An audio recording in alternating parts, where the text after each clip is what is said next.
Hi all എല്ലാവർക്കും tech Angel media YouTube ചാനലിലേക്ക് സ്വാഗതം. പുതിയ SCERT ചാപ്റ്റേഴ്സ് ആണ് ഇവിടെ എടുക്കുന്നത്. 9ാം ക്ലാസ്സിലെ സോഷ്യൽ സയൻസിലെ ചാപ്റ്റർ 4 ഇന്ത്യൻ ഭരണഘടനയിലെ അധികാര വിന്യാസം എന്ന ചാപ്റ്ററിന്റെ പാർട്ട് 1 വീഡിയോ എടുത്തിരുന്നു. ഇത് പാർട്ട് 2 ആണ്. ഭരണഘടനാ ഭേദഗതി വരെ എടുത്തിരുന്നു. ചാപ്റ്റർ 4 ഇന്ത്യൻ ഭരണഘടനയിലെ അധികാര വിന്യാസം പാർട്ട് 1 ഭരണഘടനാ ഭേദഗതി ഇവിടെ വരെ എടുത്തത്. കണ്ടന്റ് റിച്ച് ആയിട്ടുള്ള ഒരു ചാപ്റ്റർ ആണിത്. എല്ലാ പോയിന്റും PSCക്ക് ചോദിക്കുന്നതാണ്. എല്ലാ പോയിന്റും ചോദിച്ചിട്ടുള്ളതുമാണ്.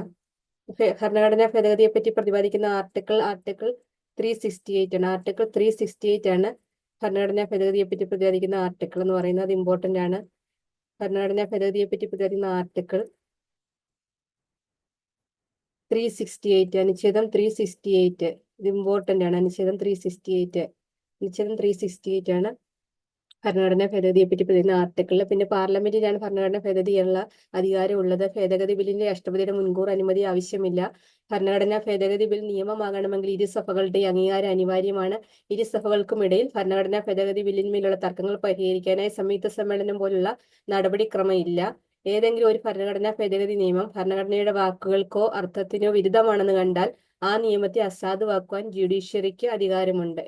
ഇവിടെ വരെയായിരുന്നു പാർട്ട് 1 വീഡിയോ ചെയ്തിരുന്നത്. താഴെ വന്നു കഴിഞ്ഞാൽ പഠിക്കാനുള്ളത് ഇന്ത്യൻ ഭരണഘടന അനുശാസിക്കുന്ന വിവിധ ഭേദഗതി രീതികൾ താഴെ കൊടുത്തിരിക്കുന്ന ഭേദഗതി രീതികൾ: അയവുള്ള ഭേദഗതി, ദൃഢമായ ഭേദഗതി, അതിദൃഢമായ ഭേദഗതി എന്നീ 3 ഭേദഗതി രീതികളുണ്ട് ഇന്ത്യൻ ഭരണഘടനയ്ക്ക്. അതിൽ അയവുള്ള ഭേദഗതി എന്ന് പറഞ്ഞു കഴിഞ്ഞാൽ ഇന്ത്യൻ ഭരണഘടനയിലെ ചില വകുപ്പുകൾ പാർലമെന്റിന് കേവല ഭൂരിപക്ഷത്തിലൂടെ സാധാരണ നിയമനിർമ്മാണത്തിന് സമാനമായ നടപടിക്രമങ്ങൾ വഴി ഭേദഗതി ചെയ്യാവുന്നതാണ്.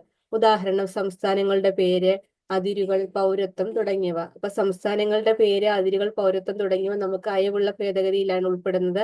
ഇതെന്ന് പറയുന്നത് ഇന്ത്യൻ ഭരണഘടനയിലെ ചില വകുപ്പുകൾ പാർലമെന്റിന് കേവല ഭൂരിപക്ഷത്തിലൂടെ ഇതൊക്കെ നടത്തുന്നത്. കേവല ഭൂരിപക്ഷത്തിലൂടെ മാറ്റം വരുത്തുന്നതാണ്. സംസ്ഥാനങ്ങളുടെ പേരും അതിരുകളും പൗരത്വം തുടങ്ങിയവയ്ക്കൊക്കെ കേവല ഭൂരിപക്ഷം മതി. ഇന്ത്യൻ ഭരണഘടനയിലെ ചില വകുപ്പുകൾ പാർലമെന്റിന് കേവല ഭൂരിപക്ഷത്തിലൂടെ സാധാരണ നിയമനിർമ്മാണത്തിന് സമാനമായ നടപടിക്രമങ്ങൾ വഴി ഭേദഗതി ചെയ്യാവുന്നതാണ്. ഉദാഹരണം സംസ്ഥാനങ്ങളുടെ പേര്, അതിരുകൾ, പൗരത്വം തുടങ്ങിയ. അപ്പൊ ഇത് ഇമ്പോർട്ടന്റ് ആണ്. ഇത് PSC പരീക്ഷകൾക്ക് ചോദിച്ചിട്ടുള്ളതാണ്. ഇനിയും ചോദിക്കും. ഇത് പുതിയ SCERT ടെക്സ്റ്റ് ബുക്ക് ആയതുകൊണ്ട് ഇവിടുന്ന് കൂടുതൽ ചോദിക്കുക ഇനിയുള്ള എക്സാമിന്. ഇപ്പൊ നടന്ന LGS എക്സാമിനൊക്കെ ഇവിടുന്ന് ധാരാളം ക്വസ്റ്റ്യൻ ഉണ്ടായിരുന്നു. അപ്പോൾ സംസ്ഥാനങ്ങളുടെ പേര്, അതിരുകൾ, പൗരത്വം തുടങ്ങിയവ അയവുള്ള ഭേദഗതി വഴി കേവല ഭൂരിപക്ഷത്തിലൂടെയാണ് നമ്മുടെ ഇന്ത്യൻ ഭരണഘടനയിൽ മാറ്റം വരുത്തുന്നത്.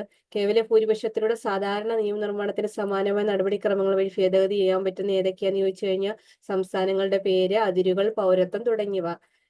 അടുത്ത ദൃഢമായ ഭേദഗതി പറഞ്ഞിരിക്കും. ദൃഢമായ ഭേദഗതി എന്ന് പറഞ്ഞു കഴിഞ്ഞാൽ ചില പ്രധാനപ്പെട്ട വകുപ്പുകളിൽ ഭേദഗതി വരുത്താൻ പാർലമെന്റിന്റെ ഇരുസഭകളുടെയും പ്രത്യേക ഭൂരിപക്ഷം ആവശ്യമാണ്. ഉദാഹരണം മൗലിക അവകാശങ്ങൾ, മാർഗനിർദ്ദേശക തത്വങ്ങൾ തുടങ്ങിയവ. അപ്പൊ ചില പ്രധാനപ്പെട്ട വകുപ്പുകളിൽ ഭേദഗതി വരുത്താൻ പാർലമെന്റിന്റെ ഇരുസഭകളുടെയും പ്രത്യേക ഭൂരിപക്ഷം ആവശ്യമാണ്. ഇത് ദൃഢമായ ഭേദഗതിയായത്. അപ്പൊ 2 സഭകളുടെയും ഭൂരിപക്ഷം ആവശ്യമാണ് ചില വകുപ്പുകളിൽ ഭേദഗതി വരുത്തുവാന്. ഉദാഹരണം എന്ന് പറഞ്ഞു കഴിഞ്ഞാൽ മൗലിക അവകാശങ്ങൾ, മാർഗനിർദ്ദേശക തത്വങ്ങൾ തുടങ്ങിയവ 2 സഭകളുടെയും പ്രത്യേക ഭൂരിപക്ഷത്തോടാണ് മാറ്റം വരുത്തുന്നത്. പിന്നെ അതൊന്ന് അടുത്തത് അതിദൃഢമായ ഭേദഗതി.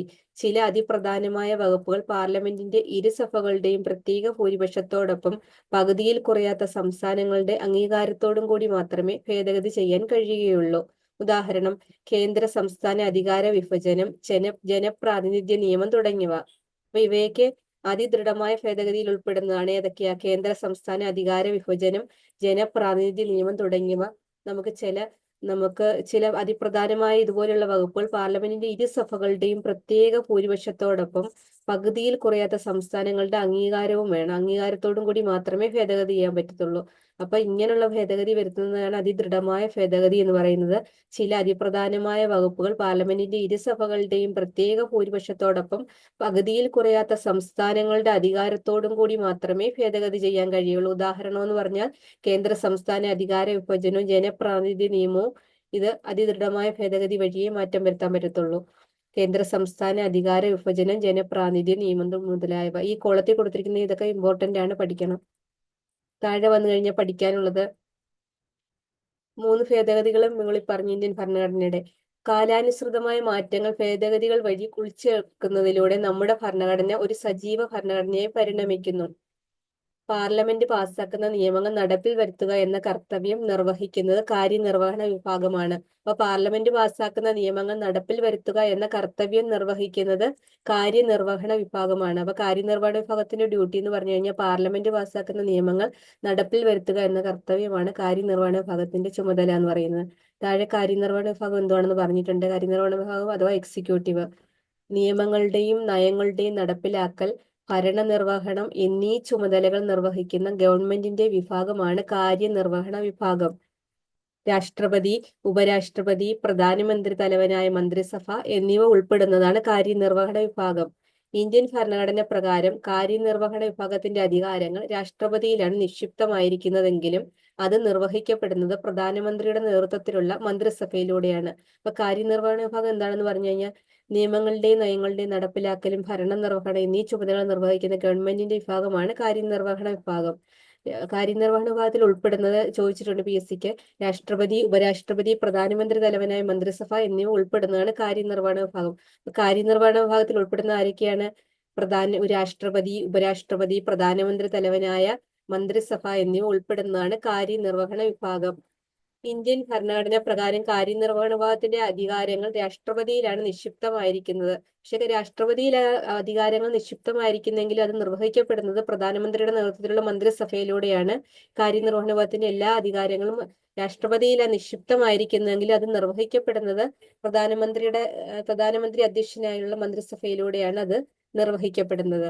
താഴെ കാര്യനിർവഹണ വിഭാഗത്തെ രണ്ടായി തിരിച്ചിരിക്കുന്നു. രാഷ്ട്രീയ എക്സിക്യൂട്ടീവ്, സ്ഥിരം എക്സിക്യൂട്ടീവ്. കാര്യനിർവഹണ വിഭാഗം രാഷ്ട്രീയ എക്സിക്യൂട്ടീവ്, സ്ഥിരം എക്സിക്യൂട്ടീവ്. രാഷ്ട്രീയ എക്സിക്യൂട്ടീവില് രാഷ്ട്രപതി, പ്രധാനമന്ത്രി, മന്ത്രിമാർ എന്നിവ ഉൾപ്പെടുന്നു. സ്ഥിരം എക്സിക്യൂട്ടീവിൽ ഉദ്യോഗസ്ഥ വൃന്ദം, അഖിലേന്ത്യാ സർവീസ്, കേന്ദ്ര സർവീസ്, സംസ്ഥാന സർവീസ് എന്നിവ ഉൾപ്പെടുന്നു. പിന്നെ രാഷ്ട്രീയ എക്സിക്യൂട്ടീവിനെ രണ്ടായിട്ട് പിന്നെയും തിരിച്ചിരിക്കുന്നു. നാമമാത്ര എക്സിക്യൂട്ടീവ്, യഥാർത്ഥ എക്സിക്യൂട്ടീവ്. നാമമാത്ര എക്സിക്യൂട്ടീവിൽ രാഷ്ട്രപതി ഉൾപ്പെടുന്നു. യഥാർത്ഥ എക്സിക്യൂട്ടീവ് എന്ന് പറഞ്ഞാൽ പ്രധാനമന്ത്രിയും മന്ത്രിസഭയും. അപ്പൊ കാര്യനിർവഹണ വിഭാഗത്തെ രണ്ടായി തിരിച്ചിരിക്കുന്നു. രാഷ്ട്രീയ എക്സിക്യൂട്ടീവ്, സ്ഥിര എക്സിക്യൂട്ടീവ്. രാഷ്ട്രീയ എക്സിക്യൂട്ടീവിൽ രാഷ്ട്രപതി, പ്രധാനമന്ത്രി, മന്ത്രിമാർ എന്നിവർ ഉൾപ്പെടുന്നു. സ്ഥിരം എക്സിക്യൂട്ടീവിൽ ആരൊക്കെയാണ് ഉൾപ്പെടുന്നത്? ഉദ്യോഗസ്ഥ വൃന്ദം, അഖിലേന്ത്യാ സർവീസ്, കേന്ദ്ര സർവീസ്, സംസ്ഥാന സർവീസ്. അപ്പൊ ഇത് സ്ഥിരം എക്സിക്യൂട്ടീവ്. ഇത് നമുക്ക് കേൾക്കുമ്പോഴേ അറിയാം. അഖിലേന്ത്യാ സർവീസും കേന്ദ്ര സർവീസ്, സംസ്ഥാന സർവീസും ഒക്കെ സ്ഥിരം എക്സിക്യൂട്ടീവ്. ഇത് ഉദ്യോഗസ്ഥ വൃന്ദമാണ്. ഉദ്യോഗസ്ഥ വൃന്ദത്തിൽ പെടുന്നതാണ് അഖിലേന്ത്യാ സർവീസ്, കേന്ദ്ര സർവീസ്, സംസ്ഥാന സർവീസ്. അപ്പൊ ഉദ്യോഗസ്ഥ വൃന്ദം ഉൾപ്പെടുന്നത് സ്ഥിരം എക്സിക്യൂട്ടീവിലാണ്. രാഷ്ട്രീയ എക്സിക്യൂട്ടീവിൽ ഉൾപ്പെടുന്ന രാഷ്ട്രപതി, പ്രധാനമന്ത്രി, മന്ത്രിമാർ. രാഷ്ട്രീയ എക്സിക്യൂട്ടീവിനെ രണ്ടായിട്ട് തിരിച്ചിരിക്കുന്നു. നാമമാത്ര എക്സിക്യൂട്ടീവ്, യഥാർത്ഥ എക്സിക്യൂട്ടീവ്. നാമമാത്ര എക്സിക്യൂട്ടീവ് രാഷ്ട്രപതിയാണ്. രാഷ്ട്രപതിയുടെ അധികാരം നേടും മുകളിൽ പറഞ്ഞിട്ടുണ്ടല്ലോ. കാര്യനിർവഹണ വിഭാഗത്തിന്റെ അധികാരങ്ങൾ രാഷ്ട്രപതി നിക്ഷിപ്തമായിരിക്കണം. അത് തന്നെ ഇവിടെ കൊടുത്തിരിക്കുന്നത്. നാമമാത്രമായ അധികാരമേ രാഷ്ട്രപതിക്കുള്ളൂ. പക്ഷെ യഥാർത്ഥ അധികാരങ്ങളെല്ലാം പ്രധാനമന്ത്രിയുടെ നേതൃത്വത്തിലുള്ള മന്ത്രിസഭയിലൂടെയാണ് നടത്തപ്പെടുന്നത്. അതായത് യഥാർത്ഥ എക്സിക്യൂട്ടീവ് എന്ന് പറയുന്നത് പ്രധാനമന്ത്രിയും മന്ത്രിസഭയും, നാമമാത്ര എക്സിക്യൂട്ടീവ് എന്ന് പറയുന്നത് രാഷ്ട്രപതിയും, രാഷ്ട്രീയ എക്സിക്യൂട്ടീവ് പെടുന്നത് രാഷ്ട്രപതി, പ്രധാനമന്ത്രി, മന്ത്രിമാർ. സ്ഥിരം എക്സിക്യൂട്ടീവ് എന്ന് പറയുന്നത് ഉദ്യോഗസ്ഥ വൃന്ദം. ഉദ്യോഗസ്ഥ വൃന്ദത്തിൽ ഉൾപ്പെടുന്നത് അഖിലേന്ത്യാ സർവീസ്, കേന്ദ്ര സർവീസ്, സംസ്ഥാന സർവീസ് എന്നിവയാണ്. താഴെ വന്നു കഴിഞ്ഞാൽ പഠിക്കാനുള്ളത് രാഷ്ട്രീയ കാര്യനിർവഹണ വിഭാഗം. അടുത്തത് പഠിക്കാനുള്ളത് അഥവാ പൊളിറ്റിക്കൽ എക്സിക്യൂട്ടീവ്, രാഷ്ട്രീയ കാര്യനിർവഹണ വിഭാഗം. ഇവിടെ ഡോക്ടർ രാജേന്ദ്ര പ്രസാദ് ഇന്ത്യയുടെ പ്രഥമ രാഷ്ട്രപതി എന്ന് പറഞ്ഞ പിക്ചർ കൊടുത്തിട്ടുണ്ട്. ഇവിടെ ഇന്ത്യയുടെ പ്രഥമ രാഷ്ട്രപതി ആരെന്ന് വെച്ചാൽ ഡോക്ടർ രാജേന്ദ്ര പ്രസാദ്. രാഷ്ട്രപതി, ഉപരാഷ്ട്രപതി, സർക്കാരിന് നേതൃത്വം നൽകുന്ന പ്രധാനമന്ത്രി, മന്ത്രിമാർ എന്നിവരടങ്ങുന്നതാണ് രാഷ്ട്രീയ കാര്യനിർവഹണ വിഭാഗം. അപ്പൊ രാഷ്ട്രീയ കാര്യനിർവഹണ വിഭാഗം മുകളിൽ കൊടുത്തിട്ടുണ്ടായിരുന്നു. രാഷ്ട്രീയ കാര്യനിർവഹണ വിഭാഗത്തിൽ ഉൾപ്പെടുന്ന ആരൊക്കെയാണ്? രാഷ്ട്രീയ കാര്യനിർവഹണ വിഭാഗത്തിൽ രാഷ്ട്രപതി, ഉപരാഷ്ട്രപതി, സർക്കാരിന് നേതൃത്വം നൽകുന്ന പ്രധാനമന്ത്രി, മന്ത്രിമാർ എന്നിവരടങ്ങുന്നതാണ് രാഷ്ട്രീയ കാര്യനിർവഹണ വിഭാഗം. ഭരണഘടനാപരമായി രാഷ്ട്രപതിയാണ് കാര്യനിർവഹണ വിഭാഗത്തിന്റെ തലവന്. അപ്പൊ ഭരണഘടനാ പ്രകാരം രാഷ്ട്രപതിയാണ് കാര്യനിർവഹണ വിഭാഗത്തിന്റെ തലവന്. കാര്യനിർവഹണ വിഭാഗം എന്ന് പറയുന്നത് രാഷ്ട്രപതി, ഉപരാഷ്ട്രപതി, സർക്കാരിന് നേതൃത്വം നൽകുന്ന പ്രധാനമന്ത്രി, മന്ത്രിമാർ എന്നിവരടങ്ങുന്നതാണ് രാഷ്ട്രീയ കാര്യനിർവഹണ വിഭാഗം. രാഷ്ട്രപതിയാണ് കാര്യനിർവഹണ വിഭാഗത്തിന് തലവൻ.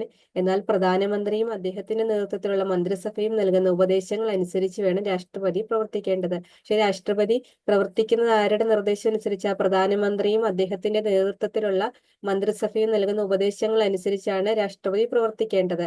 അതേസമയം രാഷ്ട്രപതിക്ക് സ്വന്തം വിവേചനാധികാരം ഉപയോഗിച്ച് പ്രവർത്തിക്കാവുന്ന സാഹചര്യങ്ങളുമുണ്ട്. ചില സമയങ്ങളിൽ രാഷ്ട്രപതിക്ക് സ്വന്തം വിവേചനാധികാരം ഉപയോഗിക്കാം. ആ സാഹചര്യങ്ങളിൽ രാഷ്ട്രപതി തന്റെ വിവേചനാധികാരം ഉപയോഗിച്ച് പ്രവർത്തിക്കുന്നുമുണ്ട്. അപ്പം രാഷ്ട്രീയ കാര്യനിർവഹണ വിഭാഗത്തിൽ ഉൾപ്പെടുന്നത് രാഷ്ട്രപതി, ഉപരാഷ്ട്രപതി, സർക്കാരിന് നേതൃത്വം നൽകുന്ന പ്രധാനമന്ത്രി, മന്ത്രിമാർ എന്നിവരടങ്ങുന്നതാണ് രാഷ്ട്രീയ കാര്യനിർവഹണ വിഭാഗം. ഭരണഘടനയുമായി രാഷ്ട്രപതിയാണ് കാര്യനിർവഹണ വിഭാഗത്തിന്റെ തലവൻ. പ്രധാനമന്ത്രിയും അദ്ദേഹത്തിന്റെ നേതൃത്വത്തിലുള്ള മന്ത്രിസഭയും നൽകുന്ന ഉപദേശങ്ങൾ അനുസരിച്ചാണ് രാഷ്ട്രപതി പ്രവർത്തിക്കേണ്ടത്. അതേസമയം രാഷ്ട്രപതിക്ക് തന്റെ വിവേചനാധികാരം ഉപയോഗിച്ച് പ്രവർത്തിക്കാവുന്ന സാഹചര്യങ്ങളുമുണ്ട്. ഇനി രാഷ്ട്രപതിയെ പറ്റിയാണ് പറഞ്ഞിരിക്കുന്നത്. പ്രസിഡന്റ് ഇന്ത്യയിലെ കാര്യനിർവഹണ വിഭാഗത്തിന്റെ തലവനാണ് രാഷ്ട്രപതി. അത് നമ്മൾ മുകളിൽ പറഞ്ഞതാണല്ലോ. ഇന്ത്യയിലെ കാര്യനിർവഹണ വിഭാഗത്തിന്റെ തലവനാണ് രാഷ്ട്രപതി. 35 വയസ്സ് പൂർത്തിയായ ഇന്ത്യൻ പൗരർക്ക് രാഷ്ട്രപതി സ്ഥാനത്തേക്ക് മത്സരിക്കാൻ യോഗ്യതയുണ്ട്. പാർലമെന്റിന്റെ ഇരുസഭകളിലെയും സംസ്ഥാന നിയമനിർമ്മാണ സഭകളിലെയും തിരഞ്ഞെടുക്കപ്പെട്ട അംഗങ്ങൾ ഉൾക്കൊള്ളുന്ന ഇലക്ട്രൽ കോളേജാണ് രാഷ്ട്രപതിയെ തിരഞ്ഞെടുക്കുന്നത്. 5 വർഷമാണ് രാഷ്ട്രപതിയുടെ ഔദ്യോഗിക കാലാവധി. പാർലമെന്റ് വിളിച്ചു ചേർക്കുക, ലോക്സഭ പിരിച്ചുവിടുക, പ്രധാനമന്ത്രിയെയും മന്ത്രിസഭയെ നിയമിക്കുക, സുപ്രീം കോടതിയിലെയും ഹൈക്കോടതിയിലെയും ജഡ്ജിമാരെ നിയമിക്കുക, സംസ്ഥാന ഗവർണർമാരെ നിയമിക്കുക, അടിയന്തരാവസ്ഥ പ്രഖ്യാപിക്കുക, പ്രതിരോധ സേനകളുടെ സർവ്വസൈന്യാധിപനായി പ്രവർത്തിക്കുക തുടങ്ങിയവയാണ് രാഷ്ട്രപതിയുടെ ചുമതലകൾ. രാഷ്ട്രപതി രാജി സമർപ്പിക്കുന്ന ആർക്കാണ്? ഉപരാഷ്ട്രപതിക്കാണ്. രാഷ്ട്രപതിയുടെ അഭാവത്തിൽ ഒരു ഉപരാഷ്ട്രപതിയാണ് അദ്ദേഹത്തിന്റെ ചുമതലകൾ നിർവഹിക്കുന്നത്. എല്ലാം ഇമ്പോർട്ടന്റ് ആയിട്ടുള്ള പോയിന്റ് ആണ്. ഒന്നുകൂടി പറയാം. ഇന്ത്യയിലെ കാര്യനിർവഹണ വിഭാഗത്തിന്റെ തലവനാണ് രാഷ്ട്രപതി. 35 വയസ്സ് പൂർത്തിയായ ഇന്ത്യൻ പൗരർക്ക് രാഷ്ട്രപതി സ്ഥാനത്തേക്ക് മത്സരിക്കാൻ യോഗ്യതയുണ്ട്. പാർലമെന്റിന്റെ ഇരുസഭകളിലെയും സംസ്ഥാന നിയമനിർമ്മാണ സഭകളിലെയും തെരഞ്ഞെടുക്കപ്പെട്ട അംഗങ്ങൾ ഉൾക്കൊള്ളുന്ന ഇലക്ടറൽ കോളേജാണ് രാഷ്ട്രപതിയെ തെരഞ്ഞെടുക്കുന്നത്. ഒരുപാട് തവണ ഇത് PSC പരീക്ഷയ്ക്ക് ചോദിച്ചിട്ടുണ്ട്. അപ്പൊ ഇത് ഇമ്പോർട്ടന്റ് ആണ്. രാഷ്ട്രപതിയെ തെരഞ്ഞെടുക്കുന്നത് എങ്ങനെയാണെന്ന് ചോദിച്ചു കഴിഞ്ഞാൽ ഇരുസഭകളിലെയും പാർലമെന്റിന്റെ ഇരുസഭകളിലെ, അതായത് ലോക്സഭയിലെയും രാജ്യസഭയിലെയും സംസ്ഥാന നിയമനിർമ്മാണ സഭകളിലെയും തിരഞ്ഞെടുക്കപ്പെട്ട അംഗങ്ങൾ ഉൾക്കൊള്ളുന്ന ഒരു ഇലക്ട്രൽ കോളേജാണ് രാഷ്ട്രപതിയെ തിരഞ്ഞെടുക്കുന്നത്. 5 വർഷമാണ് രാഷ്ട്രപതിയുടെ ഔദ്യോഗിക കാലാവധി. ഇപ്പൊ രാഷ്ട്രപതിയുടെ ചുമതലകൾ എന്തൊക്കെയാണ്? പാർലമെന്റ് വിളിച്ചു ചേർക്കുക, ലോക്സഭ പിരിച്ചുവിടുക, പ്രധാനമന്ത്രിയെയും മന്ത്രിസഭയെയും നിയമിക്കുക, സുപ്രീം കോടതിയിലെയും ഹൈക്കോടതിയിലെയും ജഡ്ജിമാരെ നിയമിക്കുക, സംസ്ഥാന ഗവർണർമാരെ നിയമിക്കുക, അടിയന്തരാവസ്ഥ പ്രഖ്യാപിക്കുക, പ്രതിരോധ സേനകളുടെ സർവ്വസൈന്യാധിപനായി പ്രവർത്തിക്കുക തുടങ്ങിയവയാണ് രാഷ്ട്രപതിയുടെ ചുമതലകൾ. രാഷ്ട്രപതി രാജി സമർപ്പിക്കുന്നത് ആർക്കാണ്? രാഷ്ട്രപതി രാജി സമർപ്പിക്കുന്നത് ഉപരാഷ്ട്രപതിക്കാണ്. രാഷ്ട്രപതിയുടെ അഭാവത്തിൽ അദ്ദേഹത്തിന്റെ ചുമതലകൾ നിർവഹിക്കുന്നത് ആരാണ്? ഉപരാഷ്ട്രപതിയാണ്. രാഷ്ട്രപതി, ഇന്ത്യയുടെ പ്രഥമ രാഷ്ട്രപതി ആരായിരുന്നു? ഡോക്ടർ രാജേന്ദ്ര പ്രസാദ്. താഴെ വന്നു കഴിഞ്ഞാൽ രാഷ്ട്രപതി കഴിഞ്ഞാൽ ഇനി നമുക്ക് പഠിക്കാനുള്ളത് പ്രധാനമന്ത്രിയാണ്, പ്രൈം മിനിസ്റ്റർ. രാജ്യത്തെ ഭരണത്തലവനായ പ്രധാനമന്ത്രി ലോക്സഭയിൽ ഭൂരിപക്ഷമുള്ള പാർട്ടിയുടെയും മുന്നണിയുടെയും രാജ്യത്തിന്റെയും നേതാവാണ്. അപ്പം പ്രധാനമന്ത്രി ആരാന്ന് ചോദിച്ചു കഴിഞ്ഞാൽ രാജ്യത്തെ ഭരണത്തലവനായ പ്രധാനമന്ത്രി ലോക്സഭയിൽ ഭൂരിപക്ഷമുള്ള പാർട്ടിയുടെയും മുന്നണിയുടെയും രാജ്യത്തിന്റെയും നേതാവാണ്. അപ്പൊ ലോക്സഭയിൽ ഭൂരിപക്ഷമുള്ള ഒരു പാർട്ടി ഉണ്ടായിരിക്കും. ആ പാർട്ടിയുടെയും മുന്നണിയുടെയും രാജ്യത്തിന്റെയും നേതാവാണ് പ്രധാനമന്ത്രി എന്ന് പറഞ്ഞു കഴിഞ്ഞാൽ. മന്ത്രിസഭ രൂപീകരിക്കുന്നതും മന്ത്രിസഭയിലെയും ക്യാബിനറ്റിലെയും അംഗങ്ങളെ നിശ്ചയിക്കുന്നതും പ്രധാനമന്ത്രിയാണ്. മന്ത്രിസഭ രൂപീകരിക്കുന്നതും പ്രധാനമന്ത്രിയാണ്. മന്ത്രിസഭയിലെയും ക്യാബിനറ്റിലെയും അംഗങ്ങളെ നിശ്ചയിക്കുന്നതും പ്രധാനമന്ത്രിയാണ്. മന്ത്രിമാരുടെ വകുപ്പുകളിൽ മാറ്റം വരുത്തുവാനും ക്യാബിനറ്റിലേക്കും മന്ത്രിസഭയിലേക്കും അംഗങ്ങളെ ഉൾപ്പെടുത്തുവാനും ഒഴിവാക്കുവാനുമുള്ള അധികാരം പ്രധാനമന്ത്രിക്കുണ്ട്. അപ്പം മന്ത്രിമാരുടെ വകുപ്പുകളിൽ മാറ്റം വരുത്താൻ അധികാരമുള്ളത് പ്രധാനമന്ത്രിക്കാണ്. ക്യാബിനറ്റിലേക്കും മന്ത്രിസഭയിലേക്കും അംഗങ്ങളെ ഉൾപ്പെടുത്തുവാനും ഒഴിവാക്കുവാനുമുള്ള അധികാരവും പ്രധാനമന്ത്രിക്കുണ്ട്. രാഷ്ട്രപതിയെയും മന്ത്രിസഭയെയും പാർലമെന്റിനെയും പരസ്പരം ബന്ധിപ്പിക്കുന്ന കണ്ണിയായി പ്രധാനമന്ത്രി പ്രവർത്തിക്കുന്നു. രാഷ്ട്രപതിയെയും മന്ത്രിസഭയെയും പാർലമെന്റിനെയും പരസ്പരം ബന്ധിപ്പിക്കുന്ന കണ്ണിയായും പ്രധാനമന്ത്രി പ്രവർത്തിക്കുന്നു. 5 വർഷ കാലാവധിക്ക് മുമ്പായി ലോക്സഭയിലെ ഭൂരിപക്ഷം നഷ്ടമായാൽ പ്രധാനമന്ത്രി രാഷ്ട്രപതിക്ക് രാജി സമർപ്പിച്ച് പദവി ഒഴിവേണ്ടതാണ്. അപ്പൊ ഇത് ഇമ്പോർട്ടന്റ് ആണ്. 5 വർഷ കാലാവധിക്ക് മുമ്പായി ലോക്സഭയിലെ ഭൂരിപക്ഷം നഷ്ടമായാൽ പ്രധാനമന്ത്രി രാജി സമർപ്പിച്ച് പദവി ഒഴിയേണ്ടതാണ്. പ്രധാനമന്ത്രി രാജി സമർപ്പിക്കുന്ന ആർക്കാണ്? രാഷ്ട്രപതിക്കാണ്. അപ്പൊ പ്രധാനമന്ത്രി ഇമ്പോർട്ടന്റ് ആണ്. രാജ്യത്തെ ഭരണത്തലവനായ പ്രധാനമന്ത്രി എന്ന് പറഞ്ഞു കഴിഞ്ഞാൽ ലോക്സഭയിൽ ഭൂരിപക്ഷമുള്ള പാർട്ടിയുടെയും മുന്നണിയുടെയും രാജ്യത്തിന്റെയും നേതാവാണ്. മന്ത്രിസഭ രൂപീകരിക്കുന്നതും മന്ത്രിസഭയിലെയും ക്യാബിനറ്റിലെയും അംഗങ്ങളെ നിശ്ചയിക്കുന്നതും പ്രധാനമന്ത്രിയാണ്. മന്ത്രിമാരുടെ വകുപ്പുകളിൽ മാറ്റം വരുത്തുന്നതും ക്യാബിനറ്റിലേക്കും മന്ത്രിസഭയിലേക്കും അംഗങ്ങളെ ഉൾപ്പെടുത്തുവാനുമുള്ള അധികാരം പ്രധാനമന്ത്രിക്കുണ്ട്. രാഷ്ട്രപതിയെയും മന്ത്രിസഭയെയും പാർലമെന്റിനെയും പരസ്പരം ബന്ധിപ്പിക്കുന്ന കണ്ണിയായി പ്രധാനമന്ത്രി പ്രവർത്തിക്കുന്നു. 5 വർഷ കാലാവധിയാണ്. 5 വർഷ കാലാവധിക്കാണ് 5 വർഷ കാലാവധിക്ക് മുമ്പായി ലോക്സഭയിലെ ഭൂരിപക്ഷം നഷ്ടമായാൽ പ്രധാനമന്ത്രി രാജി സമർപ്പിച്ച് പദവി ഒഴിയേണ്ടതാണ്. രാഷ്ട്രപതിക്ക് രാജി സമർപ്പിച്ച് പദവി ഒഴിയേണ്ടതാണ്. താഴെ കൊടുത്തിരുന്ന പ്രസ്താവന ശരിയായത് ഏത് തെറ്റായെന്ന് ചോദിച്ചിരുന്നു. കാര്യനിർവഹണത്തിന് തലവൻ പ്രധാനമന്ത്രിയാണ് എന്ന് പറഞ്ഞ് രാഷ്ട്രപതിക്ക് വിവേചനാധികാരമുണ്ട്. അത് ശരിയാണ്.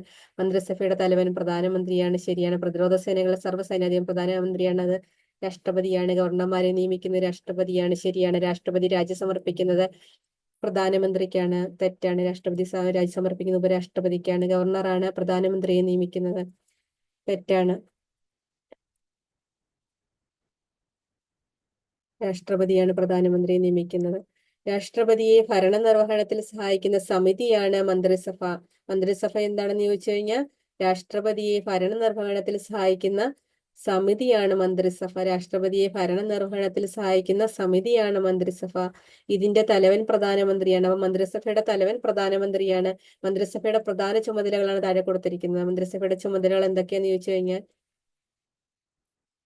മന്ത്രിസഭയുടെ ചുമതലകൾ ഒന്നാമത്തേന്ന് പറയുന്നത് രാജ്യഭരണം നിർവഹിക്കുക, ഭരണപരവും ക്ഷേമപരവുമായ മറ്റ് നടപടികളും വിദേശ ബന്ധങ്ങളും നിർവഹിക്കുക, നിയമനിർമ്മാണത്തിന് ചുക്കാൻ പിടിക്കുക, ബില്ലുകളും ഓർഡിനൻസുകളും ഡ്രാഫ്റ്റ് ചെയ്യുക, വിവിധ ഡിപ്പാർട്ട്മെന്റുകളുടെ പ്രവർത്തനത്തെ ഏകോപിപ്പിക്കുക, ദേശീയ നയവും വിദേശ നയവും രൂപീകരിക്കുക. ഇവയാണ് മന്ത്രിസഭയുടെ ചുമതലകൾ. അപ്പൊ പ്രധാനമന്ത്രി അധ്യക്ഷനായിട്ട് ഒരു മന്ത്രിസഭയുണ്ട്. നമുക്ക് പ്രധാനമന്ത്രിയുടെ അധ്യക്ഷനായിട്ട് ഒരു മന്ത്രിസഭയുണ്ട്. ആ മന്ത്രിസഭയുടെ ചുമതലകൾ അവിടെ കൊടുത്തിരിക്കുന്നത്. ഒന്നാമത്തെ ചുമതല എന്ന് പറഞ്ഞാൽ രാജ്യഭരണം നിർവഹിക്കുക, ഭരണപരവും ക്ഷേമപരവുമായ മറ്റു നടപടികളും വിദേശ ബന്ധങ്ങളും നിർവഹിക്കുക, നിയമനിർമ്മാണത്തിന് ചുക്കാൻ പിടിക്കുക, ബില്ലുകളും ഓർഡിനൻസുകളും ഡ്രാഫ്റ്റ് ചെയ്യുക, വിവിധ ഡിപ്പാർട്ട്മെന്റുകളുടെ പ്രവർത്തനത്തെ ഏകോപിപ്പിക്കുക, ദേശീയ നയവും വിദേശ നയവും രൂപീകരിക്കുക. ഇത് ഇമ്പോർട്ടന്റ് ആണ്. മന്ത്രിസഭയുടെ ചുമതലകൾ താഴെ തന്നിരിക്കുന്നതിൽ ഏതൊക്കെയാണെന്ന് ചോദിച്ചു കഴിഞ്ഞാൽ സ്റ്റേറ്റ്മെന്റ് ടൈപ്പ് ക്വസ്റ്റ്യൻ ചോദിക്കാൻ സാധ്യതയുണ്ട്. ഇത് പഠിക്കണം.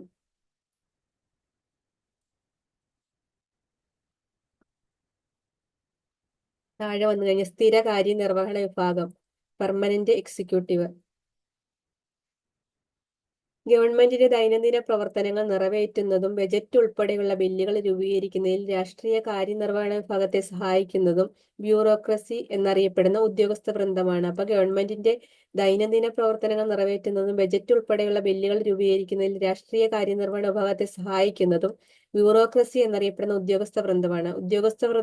ബ്യൂറോക്രസി എന്നറിയപ്പെടുന്ന ഉദ്യോഗസ്ഥ വൃന്ദമാണ് ഗവൺമെന്റിന്റെ ദൈനംദിന പ്രവർത്തനം നിറവേറ്റുന്നതും ബജറ്റുകൾ ഉൾപ്പെടെയുള്ള ബില്ലുകൾ രൂപീകരിക്കുന്നതിൽ സഹായിക്കുന്നതും ഒക്കെ ഉദ്യോഗസ്ഥ വൃന്ദമാണ്. അത് സ്ഥിര കാര്യനിർവഹണ വിഭാഗത്തിൽ ഉൾപ്പെടുന്നത്. സ്ഥിര കാര്യനിർവഹണത്തിൽ ഉൾപ്പെടുന്ന ഉദ്യോഗസ്ഥ വൃന്ദമാണ് എന്ന് പറഞ്ഞിട്ടില്ലായിരുന്നു. സംസ്ഥാന സർവീസ്, കേന്ദ്ര സർവീസ് മുകളിൽ പറഞ്ഞിട്ടുണ്ടായിരുന്നു. സംസ്ഥാന സർവീസ്, അഖിലേന്ത്യാ സർവീസ്, കേന്ദ്ര സർവീസ് എന്നിവയാണ് ഉദ്യോഗസ്ഥ വൃന്ദത്തിൽ ഉൾപ്പെടുന്നത്. സ്ഥിര കാര്യനിർവഹണത്തിൽ ഉൾപ്പെടുന്നതാണ് ഉദ്യോഗസ്ഥ വൃന്ദം. യോഗ്യതയുടെ അടിസ്ഥാനത്തിൽ മത്സര പരീക്ഷകളിലൂടെ തിരഞ്ഞെടുക്കപ്പെടുകയും പരിശീലനം ലഭിക്കുകയും ചെയ്യുന്ന വൈദഗ്ധ്യമുള്ളവരും നിപുണരുമായ വിഭാഗമാണിവർ. അപ്പം യോഗ്യതയുടെ അടിസ്ഥാനത്തിൽ മത്സര പരീക്ഷകളിലൂടെ തിരഞ്ഞെടുക്കപ്പെടുകയും പരിശീലനം ലഭിക്കുകയും ചെയ്യുന്ന വൈദഗ്ധ്യമുള്ളവരും നിപുണരുമായ വിഭാഗമാണിവർ. ഉദ്യോഗസ്ഥ വൃന്ദം എന്ന് പറഞ്ഞു കഴിഞ്ഞാൽ അവരുടെ യോഗ്യതയുടെ അടിസ്ഥാനത്തിൽ മത്സര പരീക്ഷകളിലൂടെ തിരഞ്ഞെടുക്കപ്പെട്ടവരാണ് ഈ ഉദ്യോഗസ്ഥ വൃന്ദം എന്ന് പറഞ്ഞു കഴിഞ്ഞാൽ. നിശ്ചിത റിട്ടയർമെന്റ് പ്രായം വരെ കാലാവധി ഉള്ളവരായാലാണ് ഇവരെ സ്ഥിര കാര്യനിർവഹണ വിഭാഗം എന്ന് വിളിക്കുന്നത്. അപ്പം നിശ്ചിത റിട്ടയർമെന്റ് പ്രായം വരെ ഇവർക്ക് ഒരു കാലാവധി ഉള്ളത് കൊണ്ട് ഇവരെ സ്ഥിര കാര്യനിർവഹണ വിഭാഗം എന്ന് വിളിക്കുന്നത്. ഉദ്യോഗസ്ഥ വൃന്ദത്തെ സ്ഥിര കാര്യനിർവഹണ വിഭാഗം എന്ന് വിളിക്കുന്നത് നിശ്ചിത റിട്ടയർമെന്റ് പ്രായം വരെ കാലാവധി ഉള്ളവരായതുകൊണ്ടാണ് ഇവരെ സ്ഥിര കാര്യനിർവഹണ വിഭാഗം എന്ന് വിളിക്കുന്നത്. അഖിലേന്ത്യാ സർവീസ്, കേന്ദ്ര സർവീസ്, സംസ്ഥാന സർവീസ് എന്നിവയെല്ലാം സ്ഥിര കാര്യനിർവഹണ വിഭാഗത്തിൽ ഉൾപ്പെടുന്ന ഈ ഉദ്യോഗസ്ഥ വൃന്ദമാണ് നമ്മുടെ ഗവൺമെന്റിന്റെ ദൈനംദിന പ്രവർത്തനങ്ങൾ നിറവേറ്റുന്നതും ബജറ്റ് ഉൾപ്പെടെയുള്ള ബില്ലുകൾ രൂപീകരിക്കുന്നതിൽ രാഷ്ട്രീയ കാര്യനിർവഹണ വിഭാഗത്തെ സഹായിക്കുന്നതും ബ്യൂറോക്രസി എന്നറിയപ്പെടുന്ന ഉദ്യോഗസ്ഥ വൃന്ദമാണ്. ഉദ്യോഗസ്ഥ വൃന്ദത്തിൽ ഉൾപ്പെടുന്ന അഖിലേന്ത്യാ സർവീസ്, കേന്ദ്ര സർവീസ്, സംസ്ഥാന സർവീസ് എന്നിവയാണ്. അടുത്ത നീതിന്യായ വിഭാഗം അഥവാ ജുഡീഷ്യറി. ഇവിടെ പിക്ചർ കൊടുത്തിട്ടുണ്ട്. നമ്മുടെ പാർലമെന്റിന്റെ പിക്ചർ കൊടുത്തിട്ടുണ്ട്. മുകളിൽ പറഞ്ഞിരിക്കുന്ന നിയമനിർമ്മാണ കാര്യനിർവഹണ വിഭാഗങ്ങൾ ഭരണഘടനാനുസൃതമായി പ്രവർത്തിക്കുന്നുണ്ടെന്ന് ഉറപ്പുവരുത്തുന്ന സംവിധാനമാണ് നീതിന്യായ വിഭാഗം. അപ്പൊ മുകളിൽ നമ്മൾ പറഞ്ഞിരുന്ന ഈ നിയമനിർമ്മാണ കാര്യനിർവഹണ വിഭാഗങ്ങളില്ലയോ, അതെല്ലാം ഭരണഘടനാനുസൃതമായി പ്രവർത്തിക്കുന്നുണ്ടെന്ന് ഉറപ്പുവരുത്തുന്ന സംവിധാനമാണ് നീതിന്യായ വിഭാഗം. നിയമനിർമ്മാണ വിഭാഗവും കാര്യനിർവഹണ വിഭാഗവും ശരിയായ രീതിയിൽ പ്രവർത്തിക്കുന്നുണ്ടെന്ന് ഉറപ്പുവരുത്തുന്ന സംവിധാനമാണ് നീതിന്യായ വിഭാഗം. പൗരരുടെ അവകാശങ്ങൾ സംരക്ഷിക്കുന്നതോടൊപ്പം ഭരണഘടനാ മൂല്യങ്ങൾ സംരക്ഷിക്കുന്നു. അപ്പൊ പൗരരുടെ അവകാശങ്ങൾ സംരക്ഷിക്കുന്നതോടൊപ്പം ഭരണഘടനാ മൂല്യങ്ങൾ സംരക്ഷിക്കുന്നു നമ്മുടെ നീതിന്യായ വിഭാഗം. അതുകൊണ്ട് നീതിന്യായ വിഭാഗം ഭരണഘടനയുടെ കാവലാൾ എന്നറിയപ്പെടുന്നത്. ഇത് ഇമ്പോർട്ടന്റ് ആണ്. ഭരണഘടനയുടെ കാവലാൾ എന്നറിയപ്പെടുന്നത് ഏത് വിഭാഗമാണെന്ന് ചോദിച്ചു കഴിഞ്ഞാൽ നീതിന്യായ വിഭാഗമാണ്. നിയമനിർവ്വഹണ വിഭാഗം, കാര്യനിർവ്വഹണ വിഭാഗം, നീതിന്യായ വിഭാഗം, 3 വിഭാഗമുണ്ട്. ഭരണഘടനയുടെ കാവലാൾ എന്നറിയപ്പെടുന്നത് നീതിന്യായ വിഭാഗമാണ്. എന്തുകൊണ്ട് അങ്ങനെ അറിയപ്പെടുന്നത്? നമ്മുടെ ഭരണഘടനാനുസൃതമായ കാര്യനിർവഹണ വിഭാഗങ്ങൾ ഭരണഘടനാനുസൃതമായി പ്രവർത്തിക്കുന്നുണ്ടെന്ന് ഉറപ്പുവരുത്തുന്ന സംവിധാനമാണ് നീതിന്യായ വിഭാഗം. പൗരരുടെ അവകാശങ്ങൾ സംരക്ഷിക്കുന്നതോടൊപ്പം ഭരണഘടനാ മൂല്യങ്ങളും സംരക്ഷിക്കുന്നു. അതുകൊണ്ടാണ് നീതിന്യായ വിഭാഗത്തെ ഭരണഘടനയുടെ കാവലാൾ എന്നറിയപ്പെടുന്നത്. അപ്പൊ നീതിന്യായ വിഭാഗത്തെ ഭരണഘടനയുടെ കാവലാൾ എന്നറിയപ്പെടാൻ കാരണം പൗരരുടെ അവകാശങ്ങൾ സംരക്ഷിക്കുന്നതോടൊപ്പം ഭരണഘടനാ മൂല്യങ്ങളും സംരക്ഷിക്കുന്നു. അതുകൊണ്ടാണ് നീതിന്യായ വിഭാഗത്തെ ഭരണഘടനയുടെ കാവലാൾ എന്നറിയപ്പെടുന്നത്. ഇത് ഇമ്പോർട്ടന്റ് ആണ്, PC പരീക്ഷയ്ക്ക് ചോദിക്കാൻ സാധ്യതയുണ്ട്. കാര്യക്ഷമമായ ജനാധിപത്യ വ്യവസ്ഥയ്ക്ക് സ്വതന്ത്രവും നിഷ്പക്ഷവുമായ നീതിന്യായ സംവിധാനം അനിവാര്യമാണ്. കാര്യക്ഷമമായ ജനാധിപത്യ വ്യവസ്ഥയ്ക്ക് സ്വതന്ത്രവും നിഷ്പക്ഷവുമായ നീതിന്യായ സംവിധാനം അനിവാര്യമാണ്. ഇവിടെ പിക്ചർ കൊടുത്തിട്ടുണ്ട്. നമ്മുടെ സുപ്രീം കോടതി, ഹൈക്കോടതി. സുപ്രീം കോടതിയുടെ താഴെ ഹൈക്കോടതി, ഏറ്റവും ഉയർന്ന കോടതി സുപ്രീം കോടതി, അത് കഴിഞ്ഞ് ഹൈക്കോടതി, സംസ്ഥാനങ്ങളുടെ അധികാരപരിധിയുള്ള കോടതി ഹൈക്കോടതി, ജില്ലാ കോടതികൾ അതിന് താഴെ കീഴ്ക്കോടതികൾ. സുപ്രീം കോടതിയുടെ നേതൃത്വത്തിൽ ഒരു ഏക സംയോജിത ജുഡീഷ്യൽ സംവിധാനമാണ് ഇന്ത്യയിലുള്ളത്. അപ്പൊ സുപ്രീം കോടതിയുടെ നേതൃത്വത്തിൽ ഒരു ഏക സംയോജിത ജുഡീഷ്യൽ സംവിധാനമാണ് ഇന്ത്യയിലുള്ളത്. സുപ്രീം കോടതിയുടെ നേതൃത്വത്തിലുള്ള ഒരു ഏക സംയോജിത ജുഡീഷ്യൽ സംവിധാനമാണ് ഇന്ത്യയിലുള്ളത്. പിരമിഡിന്റെ രൂപത്തിലൂടെ കൊടുത്തിട്ടുണ്ട്. നമ്മുടെ ജുഡീഷ്യൽ വ്യവസ്ഥയിൽ മുകളിലേക്ക് പോകും തോറും കോടതികളുടെ എണ്ണം കുറയുകയും അധികാരങ്ങൾ കൂടുകയും ചെയ്യുന്നു. അപ്പൊ മുകളിലേക്ക് പോകും തോറും, ഇവിടെ താഴേന്ന് മുകളിലേക്ക് പോകും തോറും എന്താണ്? കോടതികളുടെ എണ്ണം കുറയുകയാണ് ചെയ്യുന്നത്. ഇവിടെ കീഴ്ക്കോടതികൾ ഏറെയുണ്ട്. ജില്ലാ കോടതികൾ, ഹൈക്കോടതി ഒന്നേ ഉള്ളൂ, മറ്റേ സുപ്രീം കോടതി. ഹൈക്കോടതികൾ സംസ്ഥാനങ്ങൾക്ക് പ്രത്യേകമുള്ള കോടതികൾ ഹൈക്കോടതികൾ, സുപ്രീം കോടതി 1. അപ്പൊ മുകളിലേക്ക് പോകുന്തോറും കോടതികളുടെ എണ്ണം കുറയുകയും അധികാരം കൂടുകയും ചെയ്യുന്നു. ഏറ്റവും കൂടുതൽ അധികാരമുള്ളത് സുപ്രീം കോടതിക്കാണ്. ഏറ്റവും കൂടുതൽ അധികാരമുള്ളത് സുപ്രീം കോടതിക്കും. താഴേക്ക് വരുംതോറും കോടതികളുടെ എണ്ണം കൂടുകയും അധികാരങ്ങൾ കുറയുകയും ചെയ്യുന്നു. അപ്പൊ താഴേക്ക് ഇങ്ങനെ വരുംതോറും കോടതികളുടെ എണ്ണം കൂടുകയും അധികാരങ്ങൾ പക്ഷെ കുറയുകയാണ് ചെയ്യുന്നത്. ഏറ്റവും ഉയരത്തിൽ ഏറ്റവും അധികാരം കൂടുതലുള്ള കോടതി സുപ്രീം കോടതിയാണ്. താഴെ സംസ്ഥാനങ്ങളുടെ അധികാരപരിധിയുള്ള കോടതി ഹൈക്കോടതി, അതിന് താഴെ ജില്ലാ കോടതികള്, കീഴ്ക്കോടതികള്. സുപ്രീം കോടതിയുടെ നേതൃത്വത്തിൽ ഒരു ഏക സംയോജിത ജുഡീഷ്യൽ സംവിധാനമാണ് ഇന്ത്യയിലുള്ളത്. താഴെ വന്നു കഴിഞ്ഞാൽ സുപ്രീം കോടതിയെ പറ്റി പറഞ്ഞിരിക്കുന്നു. സുപ്രീം കോർട്ട് നമ്മുടെ പരമോന്നത നീതിപീഠമായ സുപ്രീം കോടതി നിലവിൽ വന്നത് എന്ന 1950 ജനുവരി 28-ന്. 1950 ജനുവരി 28-നാണ് സുപ്രീം കോടതി നിലവിൽ വന്നത്. ആസ്ഥാനം എവിടെയാണ്? ന്യൂഡൽഹിയാണ് ആസ്ഥാനം. സുപ്രീം കോടതി ജഡ്ജിമാരുടെ ഔദ്യോഗിക കാലാവധി 65 വയസ്സാണ്. Important, very very important. Supreme കോടതി ജഡ്ജിമാരുടെ കാലാവധി എത്രയാണ്? ഔദ്യോഗിക കാലാവധി 65 വയസ്സാണ്. സുപ്രീം കോടതി ജഡ്ജിമാരുടെ ഔദ്യോഗിക കാലാവധി 65 വയസ്സാണ്. ജഡ്ജിമാരെ കാലാവധിക്ക് മുമ്പായി നീക്കം ചെയ്യുന്നതിനുള്ള അധികാരം പാർലമെന്റിൽ നിക്ഷിപ്തമാണ്. അപ്പോൾ സുപ്രീം കോടതിയിലെ ജഡ്ജിമാരെ കാലാവധിക്ക് മുമ്പായി നീക്കം ചെയ്യുന്നതിനുള്ള അധികാരം എവിടാണ്? പാർലമെന്റിൽ നിക്ഷിപ്തമാണ്.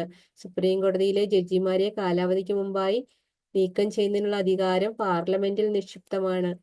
ചീഫ് ജസ്റ്റിസും മറ്റു ജഡ്ജിമാരും സത്യപ്രതിജ്ഞ ചെയ്യുന്നതും രാജി സമർപ്പിക്കുന്നതും രാഷ്ട്രപതി മുമ്പാകെയാണ്. ഇപ്പൊ സുപ്രീം കോടതിയിലെ ചീഫ് ജസ്റ്റിസും മറ്റു ജഡ്ജിമാരും സത്യപ്രതിജ്ഞ ചെയ്യുന്നതും രാജി സമർപ്പിക്കുന്നതും ആർക്കാണെന്ന് ചോദിച്ചു കഴിഞ്ഞാൽ രാഷ്ട്രപതിക്ക് മുമ്പാകെയാണ്. ഇതും PSC പരീക്ഷയ്ക്ക് ചോദിച്ചിട്ടുണ്ട്. സുപ്രീം കോടതിയിലെ ചീഫ് ജസ്റ്റിസും മറ്റു ജഡ്ജിമാരും സത്യപ്രതിജ്ഞ ചെയ്യുന്നതും രാജി സമർപ്പിക്കുന്നതും ആർക്കാണ്? രാഷ്ട്രപതിക്ക് മുമ്പാകെയാണ്. വിവിധ തരത്തിലുള്ള നിയമതർക്കങ്ങൾക്ക് പരിഹാരം നൽകുന്നതോടൊപ്പം സുപ്രീം കോടതി ഭരണഘടനയുടെ പരമോന്നത വ്യാഖ്യാതാവായും മൗലികാവകാശങ്ങളുടെ സംരക്ഷകരായി നിലകൊള്ളുന്നു. അപ്പോൾ മൗലികാവകാശങ്ങളുടെ സംരക്ഷകൻ ആരാന്ന് ചോദിച്ചു കഴിഞ്ഞാൽ സുപ്രീം കോടതിയാണ്. മൗലികാവകാശങ്ങളുടെ സംരക്ഷകൻ ആരാന്ന് ചോദിച്ചു കഴിഞ്ഞാൽ സുപ്രീം കോടതിയാണ്. സുപ്രീം കോടതി ഭരണഘടനയുടെ പരമോന്നത വ്യാഖ്യാതാവായും ഭരണഘടനയുടെ പരമോന്നത വ്യാഖ്യാതാവ് ആരാ? സുപ്രീം കോടതി. മൗലികാവകാശങ്ങളുടെ സംരക്ഷകൻ ആരാ? സുപ്രീം കോടതി. പാർലമെന്റ് സുപ്രീം കോടതിയിലെ ചീഫ് ജസ്റ്റിസും മറ്റു ജഡ്ജിമാരും സത്യപ്രതിജ്ഞ ചെയ്യുന്നത് രാജി സമർപ്പിക്കുന്നത് ആർക്ക് മുമ്പാകെയാണ്? രാഷ്ട്രപതിക്ക് മുമ്പാകെയാണ്. സുപ്രീം കോടതി ജഡ്ജിമാരുടെ ഔദ്യോഗിക കാലാവധി എത്ര വയസ്സാണ്? 65 വയസ്സാണ്. സുപ്രീം കോടതി നിലവിൽ വന്നത് 1950 ജനുവരി 28-ന്. ആസ്ഥാനം ന്യൂഡൽഹി. സുപ്രീം കോടതി ജഡ്ജിമാരുടെ ഔദ്യോഗിക കാലാവധി 65 വയസ്സ്. ജഡ്ജിമാരെ കാലാവധിക്ക് മുമ്പായി നീക്കം ചെയ്യുന്നുള്ള അധികാരം പാർലമെന്റിൽ മാത്രം നിക്ഷിപ്തമാണ്. ഇത്രയാണ്. ഇവിടെ ഇമ്പോർട്ടന്റ് ആണ് സുപ്രീം കോടതിയെ പറ്റി. ഈ പാരഗ്രാഫ് ഫുൾ ഇമ്പോർട്ടന്റ് ആണ്. ഈ ചാപ്റ്റർ ഫുൾ കണ്ടന്റും എല്ലാം പഠിക്കാനുള്ളതാണ്. ഇത് നിറച്ച് കണ്ടന്റ് റിച്ച് ആയിട്ടുള്ള ഒരു ചാപ്റ്റർ ആണ്.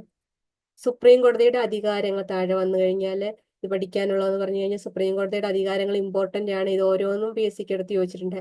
ഉത്ഭവാധികാരം, അപ്പീൽ പരിഗണിക്കാനുള്ള അധികാരം, ഉപദേശക അധികാരം, റിട്ട് അധികാരം, പുനരവലോകന അധികാരം. സുപ്രീം കോടതിയുടെ അധികാരങ്ങൾ ഏതൊക്കെയാണ്? ഉത്ഭവാധികാരം, അപ്പീൽ പരിഗണിക്കാനുള്ള അധികാരം, ഉപദേശകാധികാരം, റിട്ടധികാരം, പുനരവലോകന അധികാരം. ഫസ്റ്റ് വൺ എന്ന് പറഞ്ഞ സുപ്രീം കോടതിയുടെ അധികാരം ഉത്ഭവാധികാരം. സുപ്രീം കോടതിക്ക് മാത്രം പരിഹരിക്കാൻ കഴിയുന്ന ചില വിഷയങ്ങളാണ് ഉത്ഭവാധികാരങ്ങളുടെ പരിധിയിൽ വരുന്നത്. ഉദാഹരണം കേന്ദ്ര സംസ്ഥാന തർക്കങ്ങൾ. അപ്പം ഉത്ഭവാധികാരത്തിൽ പെടുന്നത് ഏതാണ്? കേന്ദ്ര സംസ്ഥാന തർക്കങ്ങൾ. സുപ്രീം കോടതിക്ക് മാത്രം പരിഹരിക്കാൻ കഴിയുന്ന ചില വിഷയങ്ങളാണ് ഉത്ഭവാധികാരങ്ങളുടെ പരിധിയിൽ വരുന്നത്. ഉദാഹരണം കേന്ദ്ര സംസ്ഥാന തർക്കങ്ങൾ. കേന്ദ്ര സംസ്ഥാന തർക്കങ്ങളാണ് ഉത്ഭവാധികാരത്തിൽ വരുന്നത്. സുപ്രീം കോടതിക്ക് മാത്രം പരിഹരിക്കാൻ കഴിയുന്ന വിഷയമാണിത്, കേന്ദ്ര സംസ്ഥാന തർക്കങ്ങൾ. അപ്പൊ കേന്ദ്ര സംസ്ഥാന തർക്കങ്ങൾ പരിഹരിക്കുന്നത് ആരാന്ന് ചോദിച്ചു കഴിഞ്ഞാൽ സുപ്രീം കോടതി മാത്രമാണ് കേന്ദ്ര സംസ്ഥാന തർക്കങ്ങൾ പരിഹരിക്കുന്നത്. ഈ വിഷയങ്ങളാണ് ഉത്ഭവാധികാരങ്ങൾ പരിധിയിൽ വരുന്നത്. പിന്നെ നെക്സ്റ്റ് പോയിന്റ് എന്ന് പറഞ്ഞു കഴിഞ്ഞാൽ സുപ്രീം കോടതിയുടെ അധികാരം അപ്പീൽ പരിഗണിക്കാനുള്ള അധികാരമുണ്ട് സുപ്രീം കോടതിക്ക്. സുപ്രീം കോടതി ഏറ്റവും ഉയർന്ന അപ്പീൽ കോടതിയാണ്. അപ്പൊ ഏറ്റവും ഉയർന്ന അപ്പീൽ കോടതി ഏതാണെന്ന് ചോദിച്ചു കഴിഞ്ഞാൽ സുപ്രീം കോടതിയാണ്.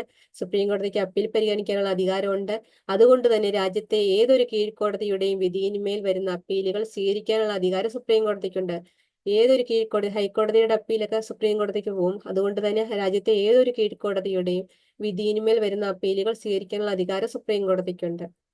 ഏറ്റവും ഉയർന്ന അപ്പീൽ കോടതി സുപ്രീം കോടതി ആയതുകൊണ്ട് തന്നെയാണ് അതിന് താഴെ വരുന്ന ഏത് കീഴ്ക്കോടതിയുടെയും വിധിയിന്മേൽ വരുന്ന അപ്പീലുകൾ സ്വീകരിക്കാനുള്ള അധികാരം സുപ്രീം കോടതിക്കുണ്ട്. നെക്സ്റ്റ് സുപ്രീം കോടതിയുടെ അധികാരം ചോദിച്ചു കഴിഞ്ഞാൽ ഉപദേശക അധികാരം. രാഷ്ട്രപതി ആവശ്യപ്പെടുന്ന ഏതൊരു വിഷയത്തെ സംബന്ധിച്ചും നിയമോപദേശം നൽകുവാൻ സുപ്രീം കോടതിക്ക് ഭരണഘടനാപരമായ ബാധ്യതയുണ്ട്. അപ്പം രാഷ്ട്രപതി ഏതെങ്കിലും ഒരു വിഷയത്തെ സംബന്ധിച്ച് നിയമോപദേശം സുപ്രീം കോടതിയോട് തേടുമ്പോൾ അതിന് മറുപടി കൊടുക്കാൻ സുപ്രീം കോടതിക്ക് ഭരണഘടനാപരമായ ബാധ്യതയുണ്ട്. അതാണ് ഉപദേശക അധികാരം. രാഷ്ട്രപതി എന്തെങ്കിലും വിഷയത്തെപ്പറ്റി നിയമോപദേശം ചോദിച്ചാൽ സുപ്രീം കോടതിക്ക് അത് മറുപടി കൊടുക്കാനുള്ള ഭരണഘടനാപരമായ ബാധ്യതയുണ്ട്. അതാണ് ഉപദേശക അധികാരം. നെക്സ്റ്റ് റിട്ട് അധികാരം. സുപ്രീം കോടതിക്ക് റിട്ട് പുറപ്പെടുവിക്കാനുള്ള അധികാരമുണ്ട്. മൗലികാവകാശങ്ങൾ ലംഘിക്കപ്പെടുമ്പോൾ അവയുടെ സംരക്ഷണാർത്ഥം റിട്ടുകളുടെ രൂപത്തിൽ പ്രത്യേക ഉത്തരവുകൾ പുറപ്പെടുവിക്കാൻ സുപ്രീം കോടതിക്ക് അധികാരമുണ്ട്. അപ്പം ഉത്തരവുകൾ പുറപ്പെടുവിക്കുന്നതിനാണ് റിട്ട് എന്ന് പറയുന്നത്. റിട്ടുകളുടെ രൂപത്തിൽ പ്രത്യേക ഉത്തരവുകൾ പുറപ്പെടുവിക്കാൻ സുപ്രീം കോടതിക്ക് അധികാരമുണ്ട്.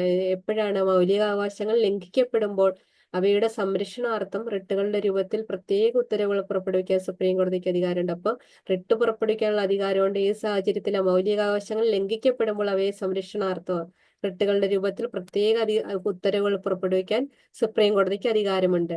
നെക്സ്റ്റ് സുപ്രീം കോടതിയുടെ അധികാരം എന്ന് പറഞ്ഞു കഴിഞ്ഞാൽ പുനരവലോകന അധികാരം. ഭരണഘടനയുടെ സംരക്ഷകർ എന്ന ചുമതല നിർവഹിക്കുന്നതിൽ നീതിന്യായ വിഭാഗത്തിന് ഏറ്റവും കരുത്തായി നിൽക്കുന്നത് അതിന്റെ നീതിന്യായ പുനരവലോകന അധികാരമാണ്. അപ്പോൾ ഭരണഘടനയുടെ സംരക്ഷകർ എന്ന ചുമതല നിർവഹിക്കുന്നതിൽ നീതിന്യായ വിഭാഗത്തിന് ഏറ്റവും കരുത്തായി നിൽക്കുന്നത് അതിന്റെ നീതിന്യായ പുനരവലോകന അധികാരമാണ്. സുപ്രീം കോടതിക്ക് നീതിന്യായ പുനരവലോകന അധികാരവുമുണ്ട്. ഭരണഘടനയുടെ സംരക്ഷകർ എന്ന ചുമതല നിർവഹിക്കുന്നതിൽ നീതിന്യായ വിഭാഗത്തിന് ഏറ്റവും കരുത്തായി നിൽക്കുന്നത് അതിന്റെ നീതിന്യായ പുനരവലോകന അധികാരമാണ്. നീതിന്യായ പുനരവലോകനം എന്താണെന്ന് ഇവിടെ പറഞ്ഞിട്ടുണ്ട്. അതിന്റെ ഇംഗ്ലീഷിൽ പറയുന്ന ജുഡീഷ്യൽ റിവ്യൂ എന്നാണ് പറയുന്നത്. Judicial review. അപ്പൊ ജുഡീഷ്യൽ റിവ്യൂ അധികാരം ഉള്ളത് സുപ്രീം കോടതിക്ക് അധികാരമുണ്ട്. സുപ്രീം കോടതിയുടെ അധികാരങ്ങൾ ഇമ്പോർട്ടന്റ് ആണ്. ഉത്ഭവാധികാരം, അപ്പീൽ പരിഗണിക്കാനുള്ള അധികാരം, ഉപദേശക അധികാരം, റിട്ട് അധികാരം, പുനരവലോകന അധികാരം. ഉത്ഭവാധികാരം എന്ന് പറഞ്ഞു കഴിഞ്ഞാൽ കേന്ദ്ര സംസ്ഥാന തർക്കങ്ങൾ അതിൽ ഉൾപ്പെടുന്നു. അത് തർക്കങ്ങൾ പരിഹരിക്കാൻ സുപ്രീം കോടതിക്ക് മാത്രമേ കഴിയൂ. അതാണ് ഉത്ഭവാധികാരം. അപ്പീൽ പരിഗണിക്കാനുള്ള അധികാരം എന്ന് പറയുന്നത് സുപ്രീം കോടതിയാണ് ഏറ്റവും ഉയർന്ന അപ്പീൽ കോടതി. അതുകൊണ്ട് തന്നെ ഏതൊരു കീഴ്ക്കോടതിയുടെ വിധിയിന്മേൽ വരുന്ന അപ്പീലുകൾ സ്വീകരിക്കാൻ സുപ്രീം കോടതിക്ക് അധികാരമുണ്ട്. നെക്സ്റ്റ് ഉപദേശക അധികാരം. രാഷ്ട്രപതി എന്തെങ്കിലും വിഷയത്തെ സംബന്ധിച്ച് നിയമോപദേശം ചോദിക്കുമ്പോൾ അതിന് മറുപടി കൊടുക്കാനുള്ള ബാധ്യത ഭരണഘടനാപരമായിട്ട് സുപ്രീം കോടതിക്കുണ്ട്. റിട്ട് അധികാരം എന്ന് പറഞ്ഞു കഴിഞ്ഞാൽ മൗലികാവകാശങ്ങൾ ലംഘിക്കപ്പെടുമ്പോൾ അവയുടെ സംരക്ഷണാർത്ഥ റിട്ടുകൾ പുറപ്പെടുവിക്കാനുള്ള അധികാരം സുപ്രീം കോടതിക്കുണ്ട്. നെക്സ്റ്റ് പുനരവലോകന അധികാരം എന്ന് പറഞ്ഞു കഴിഞ്ഞാൽ ഭരണഘടനയുടെ സംരക്ഷകർ എന്ന ചുമതല നിർവഹിക്കുന്നതിൽ നീതിന്യായ വിഭാഗത്തിന് കരുത്തായി നിൽക്കുന്നതിന്റെ നീതിന്യായ പുനരവലോകന അധികാരമാണ്. അതായത് ജുഡീഷ്യൽ റിവ്യൂ. നീതിന്യായ പുനരവലോകനം അഥവാ ജുഡീഷ്യൽ റിവ്യൂ എന്താണെന്ന് ഇവിടെ കൊടുത്തിട്ടുണ്ട്. പാർലമെന്റ് പാസാക്കുന്ന നിയമങ്ങളുടെയും കാര്യനിർവഹണ വിഭാഗം പുറപ്പെടുവിക്കുന്ന ഉത്തരവുകളുടെയും ഭരണഘടനാ സാധുത പരിശോധിക്കുവാനും അവ ഭരണഘടനയുടെ വാക്കുകൾക്കോ അർത്ഥത്തിനോ വിരുദ്ധമാണെന്ന് ബോധ്യമായാൽ അവയെ ഭരണഘടനാ വിരുദ്ധമെന്ന് പ്രഖ്യാപിക്കുവാനുമുള്ള സുപ്രീം കോടതിയുടെ പ്രത്യേക അധികാരമാണ് നീതിന്യായ പുനരവലോകന അധികാരം. അപ്പൊ ജുഡീഷ്യൽ റിവ്യൂ എന്താണെന്ന് ഇവിടെ കൊടുത്തിട്ടുണ്ട്. അതിന്റെ മലയാളമാണ് നീതിന്യായ പുനരവലോകനം. പാർലമെന്റ് പാസാക്കുന്ന നിയമങ്ങളുടെയും കാര്യനിർവഹണ വിഭാഗം പുറപ്പെടുവിക്കുന്ന ഉത്തരവുകളുടെയും ഭരണഘടനാ സാധുത പരിശോധിക്കുവാനും അവ ഭരണഘടനയുടെ വാക്കുകൾക്കോ അർത്ഥത്തിനോ വിരുദ്ധമാണെന്ന് ബോധ്യമായാൽ അവയെ ഭരണഘടനാ വിരുദ്ധമെന്ന് പ്രഖ്യാപിക്കാനുള്ള സുപ്രീം കോടതിയുടെ പ്രത്യേക അധികാരമാണ് നീതിന്യായ പുനരവലോകന അധികാരം. അപ്പൊ ജുഡീഷ്യൽ റിവ്യൂ അഥവാ നീതിന്യായ പുനരവലോകനം സുപ്രീം കോടതിയുടെ പ്രത്യേക അധികാരമാണ്. പാർലമെന്റ് പാസ്സാക്കുന്ന ചില നിയമങ്ങളില്ലേ, കാര്യനിർവഹണ വകുപ്പ് പുറപ്പെടുവിക്കുന്ന ഉത്തരവൊക്കെ, അത് ഭരണഘടനാ സാധ്യത അതിന്റെ ഭരണഘടനാ സാധ്യത പരിശോധിക്കുന്നത്. അതായത് അത് ഭരണഘടനയുടെ വാക്കുകൾക്ക് അർത്ഥത്തിന് വിരുദ്ധമായിട്ട് എന്തെങ്കിലും ഉണ്ടെന്ന് ബോധ്യമായാൽ അവയെ ഭരണഘടനാ വിരുദ്ധമെന്ന് പ്രഖ്യാപിക്കാനുള്ള അധികാരം സുപ്രീം കോടതിക്ക് മാത്രമേ ഉള്ളൂ. അതാണ് നീതിന്യായ പുനരവലോകനം അഥവാ ജുഡീഷ്യൽ റിവ്യൂ എന്ന് പറഞ്ഞു കഴിഞ്ഞാൽ. ഇനിയും പഠിക്കാനുള്ളത് പരസ്പര നിയന്ത്രണവും അധികാര സന്തുലനവും, ചെക്സ് ആൻഡ് ബാലൻസസ്. പരസ്പര നിയന്ത്രണവും അധികാര സന്തുലനവും.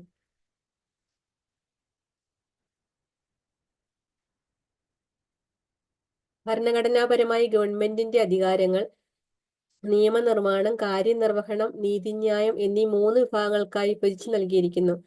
ഭരണഘടനാപരമായി ഗവൺമെന്റിന്റെ അധികാരങ്ങൾ നിയമനിർമ്മാണം, കാര്യനിർവഹണം, നീതിന്യായം എന്നീ 3 വിഭാഗങ്ങൾക്ക് വിഭജിച്ച് നൽകിയിരിക്കുന്നു. ഗവൺമെന്റിന്റെ അധികാരങ്ങൾ ഭരണഘടനാപരമായി 3 വിഭാഗങ്ങൾക്കാണ് വിഭജിച്ച് നൽകിയിരിക്കുന്നത്.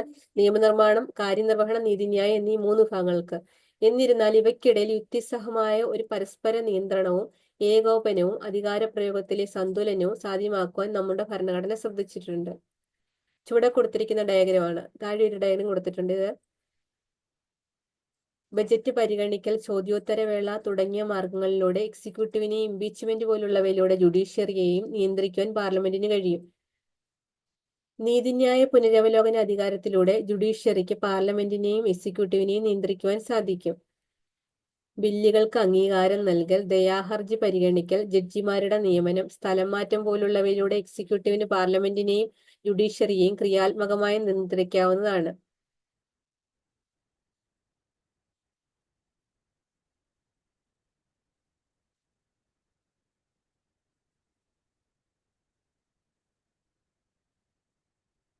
അപ്പൊ പാർലമെന്റിന് എന്തൊക്കെ കഴിയും? ബജറ്റ് പരിഗണിക്കൽ, ചോദ്യോത്തരവേള തുടങ്ങിയ മാർഗങ്ങളിലൂടെ എക്സിക്യൂട്ടീവിനെയും ഇംപീച്ച്മെന്റ് പോലുള്ളവയിലൂടെ ജുഡീഷ്യറിയെയും നിയന്ത്രിക്കുവാൻ പാർലമെന്റിന് കഴിയും. അപ്പൊ ജുഡീഷ്യറിയെയും എക്സിക്യൂട്ടീവിനെയും ചോദ്യോത്തരവേള തുടങ്ങിയ എക്സിക്യൂട്ടീവിനെയും ജുഡീഷ്യറിനെയും എങ്ങനെയാണ് പാർലമെന്റ് നിയന്ത്രിക്കുന്നത്? ബജറ്റ് പരിഗണിക്കൽ, ചോദ്യോത്തരവേള തുടങ്ങിയ മാർഗങ്ങളിലൂടെ എക്സിക്യൂട്ടീവിനെയും ഇംപീച്ച്മെന്റിലൂടെയാണ് ജുഡീഷ്യറിയെ നിയന്ത്രിക്കുന്നത് പാർലമെന്റ്. ഇവിടെ പറഞ്ഞിരിക്കുന്ന നീതിന്യായ പുനരവലോകന അധികാരത്തിലൂടെ ജുഡീഷ്യറിക്ക് പാർലമെന്റിനെയും എക്സിക്യൂട്ടീവിനെയും നിയന്ത്രിക്കാൻ സാധിക്കും. അപ്പൊ ജുഡീഷ്യറിക്ക് പാർലമെന്റിനെയും എക്സിക്യൂട്ടീവിനെയും നിയന്ത്രിക്കാൻ സാധിക്കുന്നത് നീതിന്യായ പുനരവലോകന അധികാരത്തിലൂടെ. അതായത് നീതിന്യായ പുനരവലോകനം എന്ന് പറഞ്ഞു കഴിഞ്ഞാൽ എന്താണ്? Judicial review. ജുഡീഷ്യൽ റിവ്യൂയിലൂടെയാണ് ജുഡീഷ്യറിക്ക് പാർലമെന്റിനെയും എക്സിക്യൂട്ടീവിനെയും നിയന്ത്രിക്കാൻ സാധിക്കുന്നത്. ജുഡീഷ്യൽ റിവ്യൂയിലൂടെയാണ് ജുഡീഷ്യറിക്ക് പാർലമെന്റിനെയും എക്സിക്യൂട്ടീവിനെയും നിയന്ത്രിക്കാൻ സാധിക്കുന്നത്. പിന്നെ ബില്ലുകൾക്ക് അംഗീകാരം നൽകൽ, ദയാഹർജി പരിഗണിക്കൽ, ജഡ്ജിമാരുടെ നിയമനം, സ്ഥലം മാറ്റം പോലുള്ളവയിലൂടെ എക്സിക്യൂട്ടീവിന് പാർലമെന്റിനെയും ജുഡീഷ്യറിയെയും ക്രിയാത്മകമായി നിയന്ത്രിക്കാവുന്നതാണ്. അപ്പം ബില്ലുകൾക്ക് അംഗീകാരം നൽകൽ, ദയാഹർജി പരിഗണിക്കൽ, ജഡ്ജിമാരുടെ നിയമനം, സ്ഥലമാറ്റം പോലുള്ളവയിലൂടെ എക്സിക്യൂട്ടീവിന് പാർലമെന്റിനെയും ജുഡീഷ്യറിയെയും ക്രിയാത്മകമായി നിയന്ത്രിക്കാവുന്നതാണ്.